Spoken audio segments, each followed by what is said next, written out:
Alors on va parler effectivement comment agir maintenant en tant que consommateur surtout et en tant que citoyen. Certainement, Kyria, tu auras des clés en tout cas pour nous aiguiller. Mais je voudrais poser une question à Jean-Marc parce qu'on parle de la destruction de l'agriculture et effectivement cette maladie, la dermatose, en est certainement une de destruction puisque à coup de vaccination et à coup d'abattage. Aujourd'hui, on nous parle aussi de la tuberculose bovine qui apparaît dans les cheptels normands.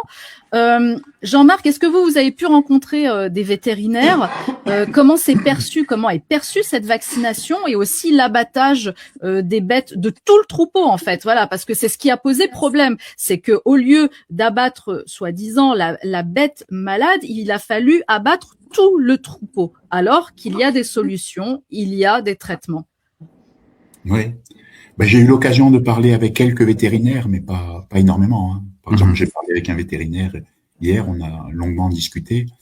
Oui, ben, tout ça, c'est de la folie. Alors, je pense que les vétérinaires sont aussi coincés parce qu'il y a l'ordre des vétérinaires qui est en fait le bras armé, je veux dire, des vétérinaires. Hein. Donc c'est toujours l'épée de Damoclès qui est toujours on a l'ordre des au-dessus de médecins chacun. pour les médecins, pour sanctionner les médecins. Ben, il y a l'ordre des vétérinaires pour sanctionner les vétérinaires, par exemple, qui veulent pas pratiquer la vaccination totale des cheptels, etc., qui veulent pas euthanasier des bêtes, faire des abattages totaux. Donc c'est un grand problème. Et puis là, on voit qu'il y a des tas de maladies infectieuses qui apparaissent, hein, la DNC. Bon, là, il y a la tuberculose. Bon, c'est pas un virus, hein, c'est Mycobacterium bovis. Donc, je crois pas qu'elle soit classée en catégorie A. Il me semble que c'est catégorie B, la tuberculose. Mais bon, il y a des tas de maladies qui sortent là, dans une période où normalement il ne devrait pas y avoir grand-chose. Hein. Et ce serait dû à quoi, à votre avis? Ce serait dû à quoi? Ce serait dû à quoi? Moi, je suis pas sûr du tout que ce soit naturel. Pour être franc, enfin, à titre personnel, pour moi, ce sont des crises qui sont créées, hein, pour procéder à des abattages, voilà. C'est-à-dire la fin justifie les moyens.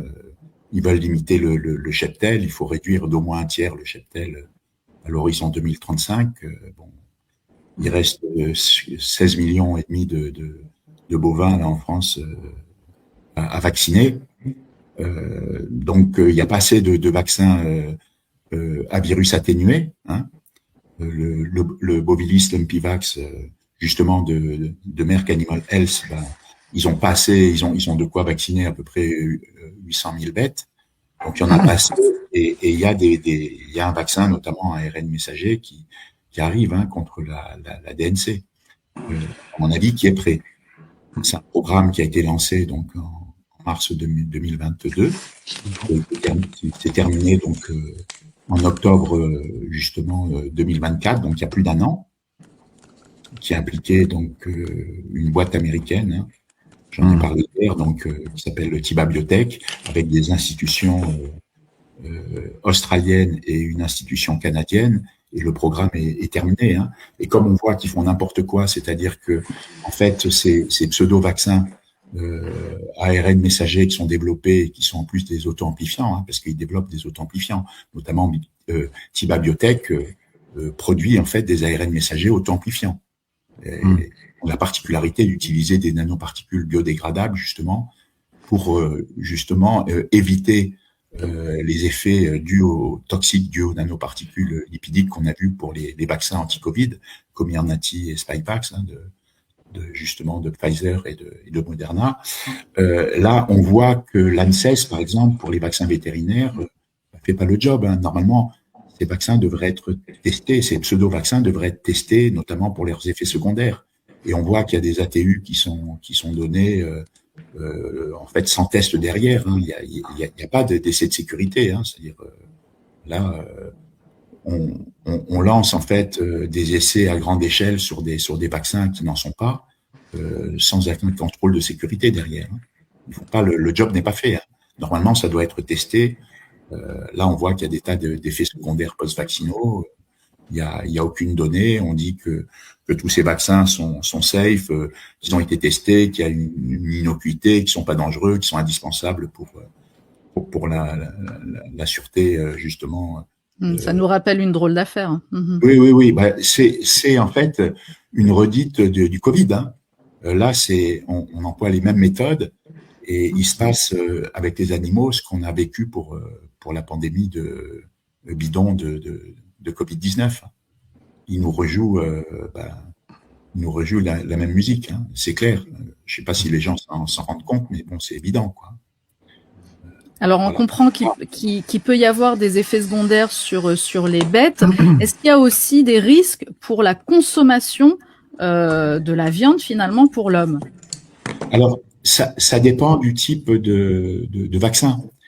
C'est-à-dire, normalement, avec le vaccin contre la DNC, normalement, je veux dire, le capripox virus, il n'infecte pas l'homme. Hein. Puisque pour la DNC, c'est un capripox virus, hein, donc c'est un pox virus, hein, c'est de la famille des pox virus, c'est genre capripox virus, comme les virus justement shitpox et puis goatpox là pour la variole ovine et caprine.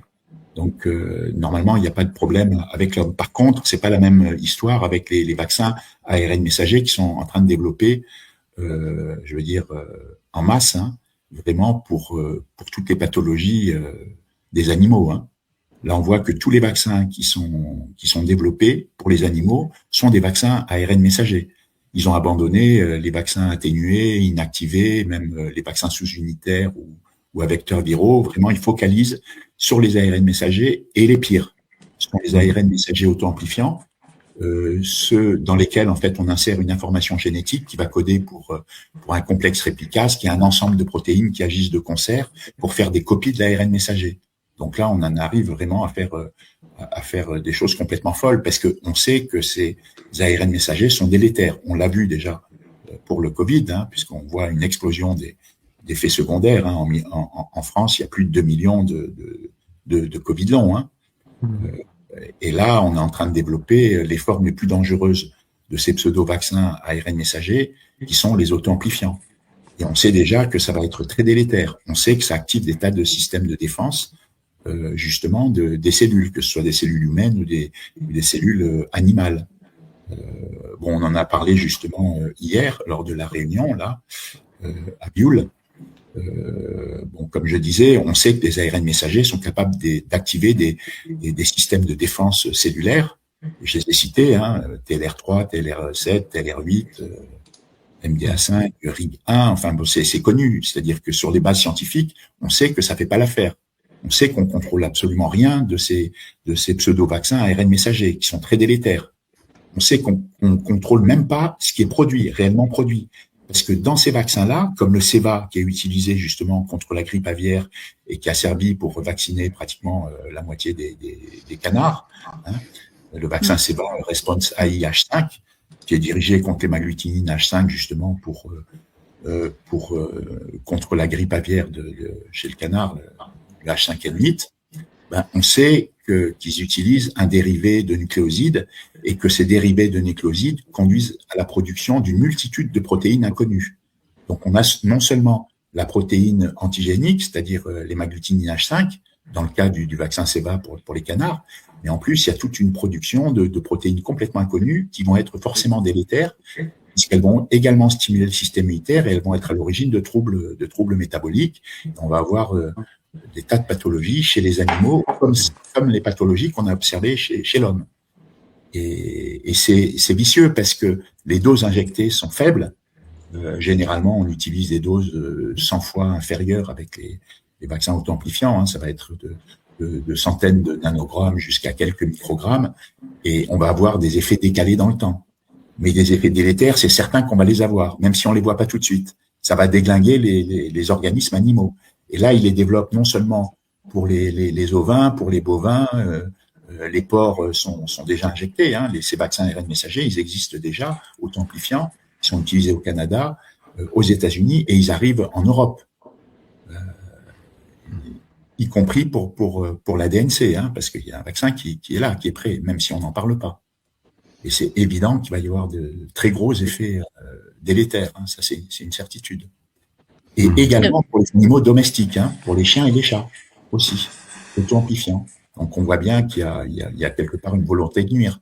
Parce qu'avec tous les effets secondaires qu'on voit, c'est pas possible que... Oui. J'ai une question pour toi, Jean-Marc. Comment il justifie le fait de faire des vaccins ARN messagers et pas continuer avec les vaccins à virus atténué? Eh ben, ils disent que c'est la technologie du futur, que ça permet une production de grosses quantités de protéines antigéniques. Voilà, c'est moins coûteux, c'est beaucoup plus rapide. Donc, oui. Ils parlent de réactivité suite à une pandémie ou des maladies. Ils ont toujours les bons arguments, finalement. Ils ont les bons arguments, mais en fait, quand on regarde la science qui est derrière ça, c'est minable. Hein. Ils ont beau avoir attribué un prix Nobel justement pour la mise au point de dérivés de nucléotides qui sont utilisés justement dans ces vaccins ARN messagers, mais en fait, on voit que ça marche pas du tout. Hein. Les données scientifiques montrent que ça marche absolument pas. Est-ce que justement il y a une obligation de vacciner ces bêtes, ces animaux chez les éleveurs, quels qu'ils soient grands ou petits? Alors, pardon. Non, juste en France, pour le moment, il y a une ATU qui a été reconduite jusqu'en mars 2027, justement une ATU sur le vaccin Ceba, parce qu'il n'y a pas d'autorisation de mise sur le marché. L'ATU a été prolongée et elle a été tendue à la volaille aussi. C'est-à-dire que maintenant on va avoir les poules, etc., qui vont être potentiellement donc injectées. Voilà. Mais c'est le seul auto-amplifiant en médecine animale qui est autorisé à l'heure actuelle. Mais il y en a plein qui vont arriver. Hein. Il y en a plein qui vont arriver et qui sont déjà utilisés à l'étranger, voilà. Y compris donc pour les animaux domestiques. Hein. Alors, il parle de plateformes qui s'appellent Sequivity. On parle de plateformes à particules de réplicons d'ARN, mais en fait, ce sont des ARN messagers auto-amplifiants dont on maîtrise rien. On maîtrise absolument rien. On maîtrise pas la quantité d'antigènes produits, on maîtrise pas la biodistribution et de l'ARN messager et des protéines produites. On maîtrise pas la nature des molécules produites justement à cause de ces dérivés qu'ils introduisent, de nucléosides qui conduisent à une production de tas de molécules inconnues. On sait même pas, on n'a même pas la certitude qu'il n'y ait pas de rétrotranscription et d'intégration génomique en fait de l'information portée par l'ARN messager vaccinal. Et toutes les données expérimentales actuellement montrent que c'est le cas, c'est-à-dire qu'on voit dans des systèmes in vitro et même in vivo, ça a même été montré chez l'homme, qu'il y a une copie de l'information génétique qui est portée par le vaccin ARN messager en ADN et qu'il y a une intégration potentielle en fait de cet ADN dans le génome humain ou dans le génome de l'animal.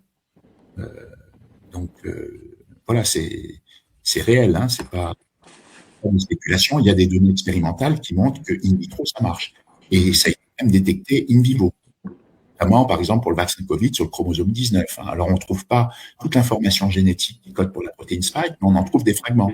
Ça veut dire que la microtranscription et l'intégration génomique est possible. À partir de là, tout devrait être arrêté.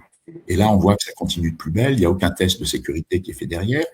On voit qu'il y a une énorme censure parce que, bon, ils veulent pas entendre parler d'effets secondaires des vaccins. Ils vont même jusqu'à dire que ces vaccins sont bénéfiques pour les gens qui ont un cancer, hein, que les rappels vaccinaux sont très bien dans le cas d'hypnothérapie, donc ils utilisent des artifices, mais en fait, ils nous racontent des salades. Hein. Scientifiquement, ça vaut pas un clou. Hein. Les données montrent que ça marche pas. Voilà. Sur cette colère des agriculteurs, qu'est-ce que vous voudriez dire aux spectateurs qui nous regardent sur cette colère des agriculteurs? Comment les soutenir? Un dernier mot pour clôturer. Les soutenir, oui, on est tous concernés. Hein. C'est pas l'affaire juste des agriculteurs. Hein. C'est l'affaire de tous. Hein. Là, c'est clair, on est maltraité. Hein. On est maltraité. Là, je pense que les gens commencent à s'en rendre compte. Bon, là, ça a été évident pour les agriculteurs parce qu'ils ont pu voir de leurs yeux. Je veux dire, des films qui sont passés, et puis, je veux dire, il y a des vidéos qui ont circulé, etc. Et puis, les gens ont pu constater d'eux-mêmes l'horreur du système. Hein. Là, on est dans un état totalitaire hein, maintenant. Je veux dire, la démocratie, on a régressé, mais de façon spectaculaire. Hein. Là, on est dans un état totalitaire. Hein. Il y a eu totalitarisme sanitaire, mais c'est une dictature sanitaire, hein, l'obligation vaccinale, etc., qui est en plus même pas justifiée parce que scientifiquement c'est bidon. Ce qui a été fait, c'est une folie. Hein. On voit qu'au niveau sanitaire, ils font n'importe quoi. Hein. Ça c'est clair. Et c'est pour ça que moi j'alerte dessus parce que il y a des choses qu'on peut pas laisser passer. Hein.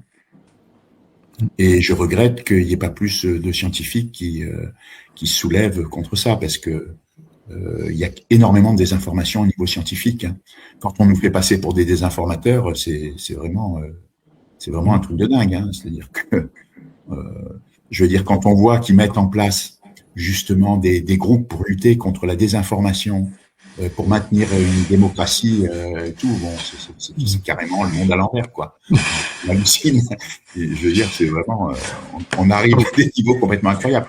On voit qu'ils vont mettre en place des groupes pour lutter contre la désinformation, alors que les premiers à désinformer, et on peut faire le bilan. Il suffit de regarder ce qu'ils ont dit pour des années Covid. C'est eux qui ont fait de la désinformation. On regarde tout ce qu'ils nous ont dit, c'est de la foutaise, en fait. Hein.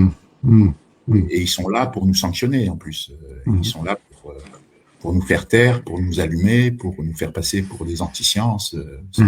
C'est un délire complet. C'est le monde à l'envers. On vit une période, c'est vraiment incroyable. Et au niveau scientifique, c'est flagrant. Il suffit que les gens se penchent un petit peu sur les données et puis bon, ils voient quels sont les désinformateurs. Hein. Vous pouvez reprendre tous les fact-checking qu'il y a eu sur le Covid, par exemple. Hein. Maintenant, on a suffisamment de recul pour voir ce qu'il en est réellement. Quand on regarde les fact-checking, on voit que ça a été que des conneries. Hein. On voit que tous les fact-checking, c'était eux les menteurs. Hein. C'est eux les désinformateurs. Hein. C'est pas l'inverse. Hein. Donc, je pense que c'est important que les gens réalisent. Et oui, je pense que les spectateurs qui nous regardent le savent. Ce qu'on aimerait, c'est porter le discours plus largement, voilà. Plus largement, oui. Il faut atteindre aussi les jeunes. Hein. Les jeunes sont pas mal hermétiques. Hein. Je veux dire, pour les affaires Covid, etc., les jeunes s'en sont désintéressés, hein, pas mal. Hein. Aucun risque. Il faut vraiment revenir sur ce sujet de l'ARN messager. Il faut savoir que le vaccin ARN messager n'a pas d'adjuvant et que l'ARN messager disparaît en quelques heures une fois qu'il a porté la carte d'identité du virus à l'intérieur du corps humain, qui va se mettre à fabriquer des anticorps. L'ARN messager ne persiste pas dans le corps humain au-delà de quelques heures. Il n'y a donc aucun risque d'effet secondaire tardif au bout de plusieurs mois ou plusieurs années. La vaccination pour tous, sans condition, sans restriction, c'est pour très bientôt. Le 31 mai, tout le monde pourra prendre rendez-vous. Le gouvernement accélère son calendrier. Hier, 672 000 doses ont été administrées en un jour, donc un record. Des vaccins efficaces contre tous les variants, précise l'OMS. Ouvrir la vaccination à tous au moment du déconfinement, une mesure logique pour Mathias Vargon, chef des urgences à l'hôpital de La Fontaine de Saint-Denis.